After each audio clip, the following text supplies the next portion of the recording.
El proceso de independencia. Luego de casi 300 años de dominación bajo el yugo de las coronas europeas, como España e Inglaterra, muchos de los habitantes de las colonias se vieron motivados e influenciados, tanto por factores internos como el abuso de poder de parte de sus opresores, así como la excesiva tributación al cual recaía solo en unos pocos y el estancamiento económico debido a la rígida estratificación social. De forma externa, desde la segunda mitad del siglo XVIII, a nivel mundial, comienzan importantes procesos de lucha social, los cuales de una u otra forma buscaban un cambio dentro de la estructura se encontraban inmersos. Antecedentes mundiales. Independencia de las 13 colonias de Norteamérica. La región más al norte del continente americano, en lo que hoy llamamos Estados Unidos de Norteamérica, fue colonizado de forma tímida en los inicios de la primera mitad del siglo XVII por inmigrantes puritanos ingleses que venían huyendo de la persecución religiosa originada en ese país, debido al cisma ocasionado por el surgimiento y separación de la iglesia anglicana, debido a que el rey Enrique VIII se divorció de su esposa Catalina, razón por la cual muchos habitantes que no aprobaban la decisión fueron perseguidos debido a su falta de apoyo a la naciente iglesia inglesa. Muchos ingleses emigraron, un buen grupo de ellos hizo hacia el Nuevo Mundo o América, no con la intención de explotar los territorios a sus habitantes, sino el ánimo era encontrar un lugar seguro para no ser objeto de la persecución antes referida. En el transcurso del siglo XVII fueron fundadas más y más poblados en la región este de Norteamérica, hasta finalmente organizarse como sociedad y agruparse en 13 colonias, las cuales tenían cierta independencia entre sí, pero que en común dependían de la corona de Inglaterra, al otro lado del Océano Atlántico. Conforme se fue desarrollando la época colonial en este sector, por el contrario de España, no se tenía tanta presencia de las autoridades de la corona inglesa, prácticamente se desentendían de las colonias. El único vínculo que se tenía era el pago de tributos. Con referencia a ello, en la segunda mitad del siglo XVIII, los problemas relacionados con los impuestos fueron incrementando debido a que Inglaterra elevó el pago de los mismos, específicamente en el que debía gravarse a la producción del té. Esto generó grandes molestias en los colonos, pues la base económica de las colonias en su mayoría dependían de este producto y en este aumento se veía gravemente afectada su economía. Este fue el detonante para que las 13 colonias de Norteamérica buscaran emanciparse del poder inglés.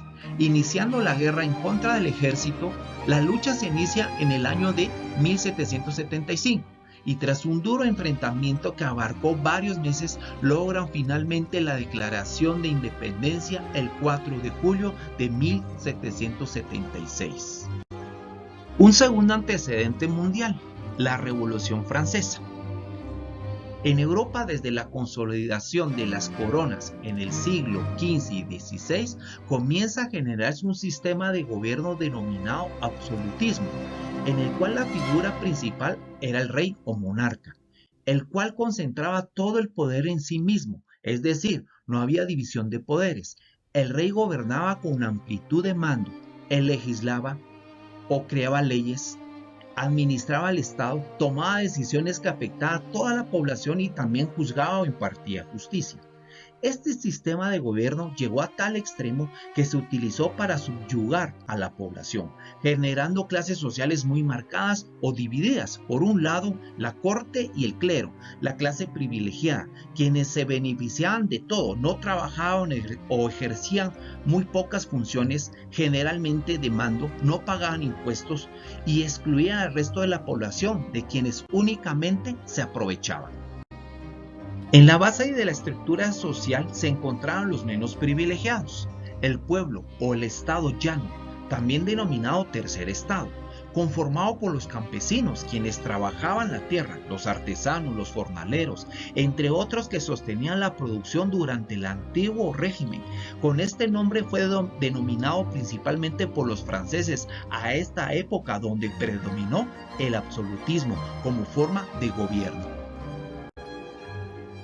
El monarca más representativo de este tipo de mando fue el rey Luis XIV de Francia, apodado el Rey Sol, y quien dijo la icónica frase: "El Estado soy yo", en alusión al poder ilimitado que tenía frente a todos los franceses.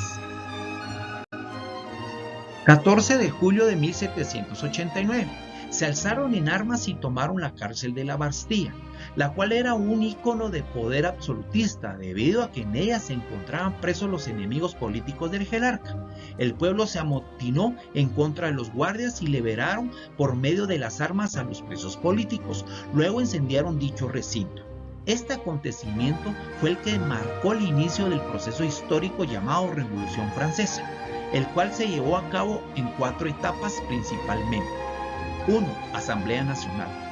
2. Asamblea Legislativa. 3. Convención. 4. Directorio.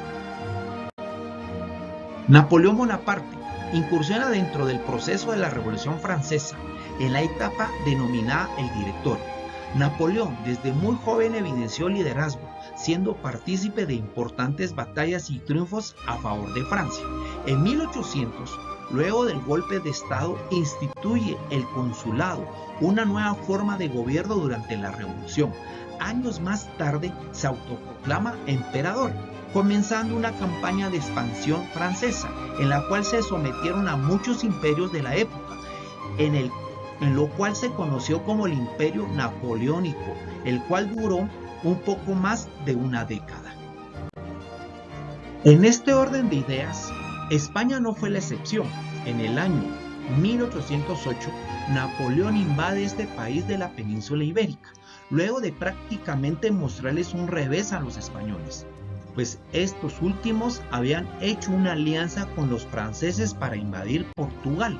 Sin embargo, luego de hacerlo, Francia los traiciona, invade y después de poner al rey Fernando VII, Napoleón entroniza a su hermano, José Bonaparte, como monarca. Este hecho vino a repercutir y convulsionar a las colonias, pues se genera inestabilidad e incertidumbre sobre quiénes posee el mando en realidad en la madre patria. Reformas borbónicas, Casa de los Borbón. Mientras en Francia tenían lugar los hechos anteriormente descritos, en España en las últimas 3 décadas del siglo XVIII se vive una serie de cambios políticos, económicos, religiosos y culturales, originando las reformas borbónicas, impuesta por la Casa de los Borbón, que asumieron el poder de España a principios de este siglo.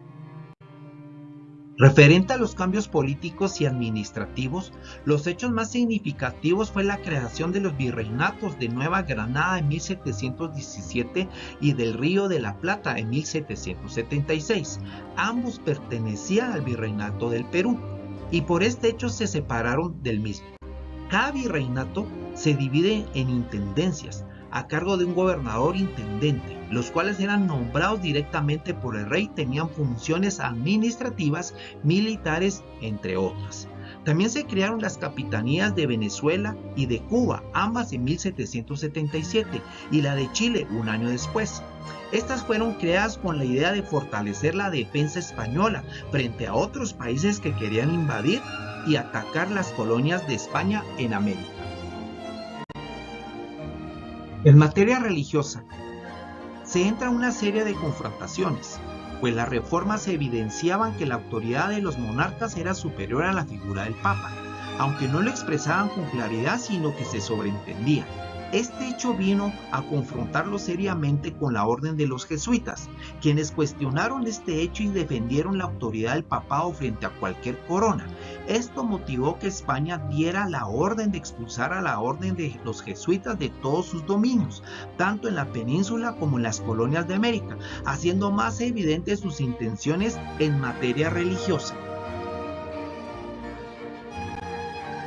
En materia económica, hubo más reformas, se permitió el comercio marítimo más fluido y no tan monopolizado como hasta entonces, aunque seguía la prohibición de comercializar con otras potencias extranjeras. En materia tributaria se aumentaron algunos impuestos como la alcabala, la cual generó molestias en los subordinados de América, pues debían de producir más para cumplir con este aumento.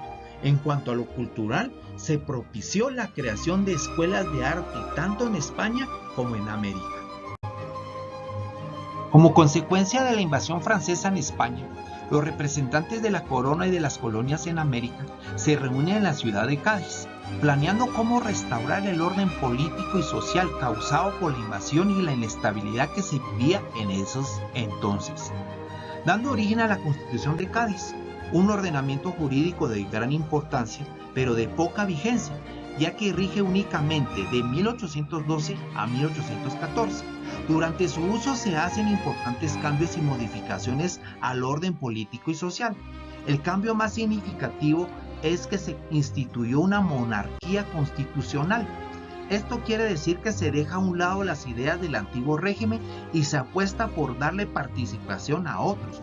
Por primera vez se instituye la división de poderes en el gobierno español. El poder ejecutivo estaría al mando del rey y sus ministros, y el legislativo en las cortes, y para el poder judicial se instituyen tribunales que administran justicia. También en esta constitución se establece la igualdad ante la ley. Se consagra la libertad de expresión y de imprenta. Se retoma y se le otorga la importancia a la religión católica como la única reconocida por el Estado, y se permite el comercio libre entre España y las colonias, eliminando frenos comerciales antes existentes. Una reforma de suma importancia fue la creación del voto, para que los varones mayores de edad pudiesen emitir el sufragio en ciertos temas, sentando la base de la democracia, la cual mucho tiempo después sería alcanzada, eliminando con este aporte la brecha y la diferenciación entre peninsulares y criollos. Mientras en Europa, en la segunda mitad del siglo XVIII, todo parece ser un caos, debido a los hechos acontecidos con la ruptura del antiguo régimen, la Revolución Francesa y el posterior imperio napoleónico, en América se vive el reflejo de esa inestabilidad política del viejo mundo, sumándole a ello las condiciones de desigualdad y explotación surgidas de la época colonial. Hacían de las colonias aún el ambiente más hostil y con muchos temores. En este orden de ideas, en el primer cuarto del siglo XIX, suceden en las colonias muestras palpables del descontento con el sistema. Por un lado, las condiciones no eran las mismas ni entre los propios españoles, pues había una marcada diferencia entre peninsulares y criollos. Estos últimos se reclamaban mayor participación en la vida política de su patria. Es de esta manera como el conglomerado comienza a cuestionar las relaciones de poder por parte de la corona española. Poco a poco comienza a materializarse este descontento y surge la idea de rebelarse contra el poder.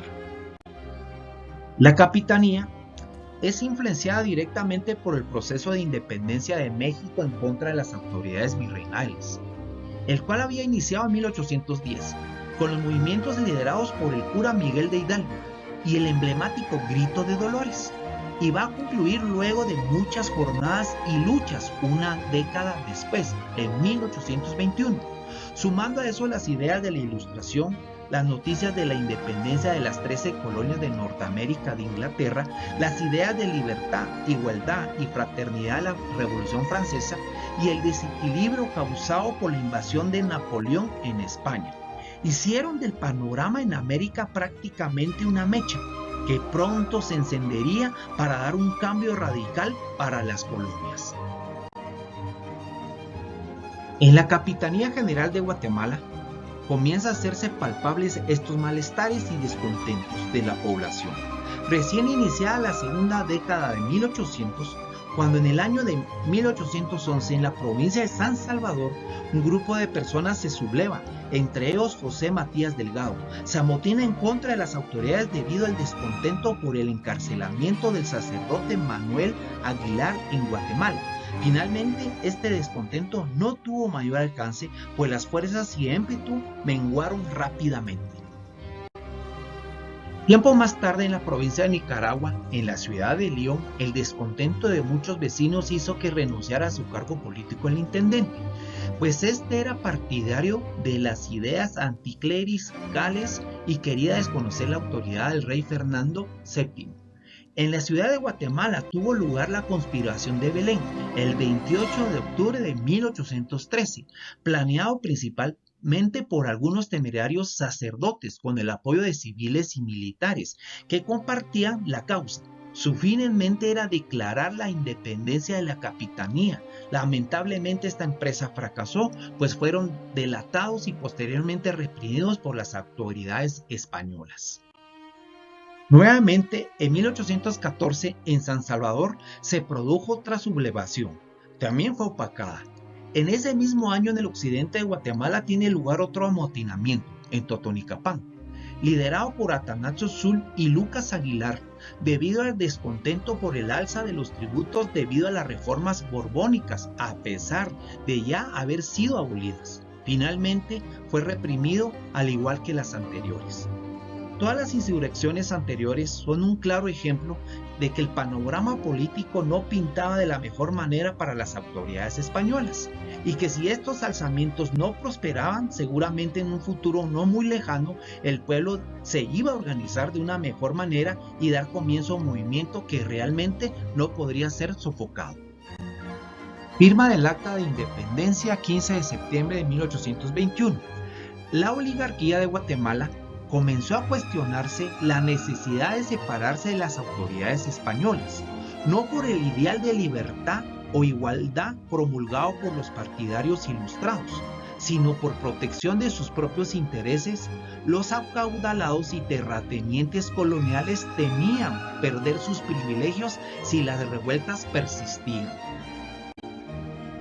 Por tal razón, la influyente familia Aycinena propone el Plan Pacífico de Independencia, el cual fue redactado en agosto de 1821, que sirvió como referente para la posterior Acta de Independencia, la cual fue redactada por Juan José Aycinena, su hermano Mariano de Aycinena, Pedro Molina, Mariano Beltranena y José Francisco Barrundia. Este grupo no buscaba mejorar las condiciones de la población, mucho menos crear una sociedad más igualitaria. Las intenciones reales era perpetuar su poder y hegemonía, conservando sus privilegios bajo una fachada de independencia, cuando realmente las condiciones de la población posterior a la firma del acta del 15 de septiembre de 1821 continuó prácticamente igual, sin ningún cambio a favor de la mayoría. Por tal razón, muchos analistas, sociólogos e historiadores consideran que a partir de esa firma solo se maquilló la situación, pero no hubo ningún cambio profundo en el sistema desigual, inclusive hasta la actualidad.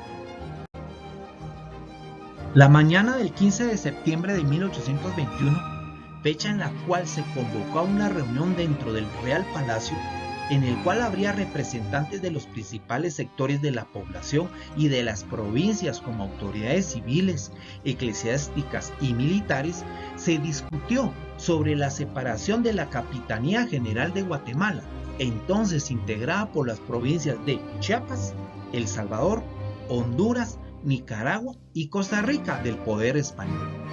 Del total de 53 asistentes, muchos abandonaron la reunión, inclusive el obispo de Guatemala, Ramón Casaús y Torres, que no compartían el plan. Finalmente, solo 13 de los convocados firmaron el acta. En dicho escrito se designaba en el poder a Gabino Gainzo, quien ya era jefe político de la capitanía, a continuar ejerciendo el mandato, asesorado de un grupo de personas para decidir el rumbo de los emancipados, así como convocar a un congreso en 1822 con el ánimo de darle una mejor estructura a la nación naciente. La firma de la independencia de Guatemala y Centroamérica es muy cuestionada hoy en día, pues no puede hablarse ni siquiera de una lucha social o cambio de sistema, porque ambas no ocurrieron. Simplemente fue una victoria de los criollos, que por fin vieron realizadas sus ansias de poder por medio de un acuerdo ideado por ellos y firmado con ellos, en el cual los que menos tuvieron participación, una vez más, fue el pueblo oprimido, que era la gran mayoría de todo el istmo. Anexión a México. Luego de la firma del Acta de Independencia, el territorio centroamericano no se organiza rápidamente bajo una figura de república, pues esto se tenía previsto hasta el Congreso de 1822. Sin embargo, en noviembre de 1821, Agustín de Iturbide, quien lidera México, posterior a su independencia, propone a las autoridades de Centroamérica unirse a su plan de expansión y formación de una gran nación. Les hace ver a las provincias que en ese momento se encuentran vulnerables frente a un ataque bélico y tampoco saben cómo organizarse y mantenerse a flote por sus propios medios. Las autoridades en Guatemala piden la opinión al resto de provincias. En su mayoría aceptan la moción de la anexión a México. Otras simplemente no se oponen al plan, a excepción de las autoridades de la provincia de El Salvador, quienes se oponen férreamente a la anexión oponiendo resistencia. El Imperio Mexicano envía fuerzas armadas para reprimir a los salvadoreños y obligarlos a la unión. La unión de Centroamérica a México tiene lugar a lo largo de 18 meses, hasta el 1 de julio de 1823, fecha en la cual, después de convocar el Congreso planificado en el Acta de Independencia de 1821, debido al derrocamiento de Iturbide en México, se hace la Declaración de la Independencia de Guatemala, de España, de México o de cualquier otra potencia extranjera, iniciando realmente desde acá la verdadera emancipación del istmo centroamericano.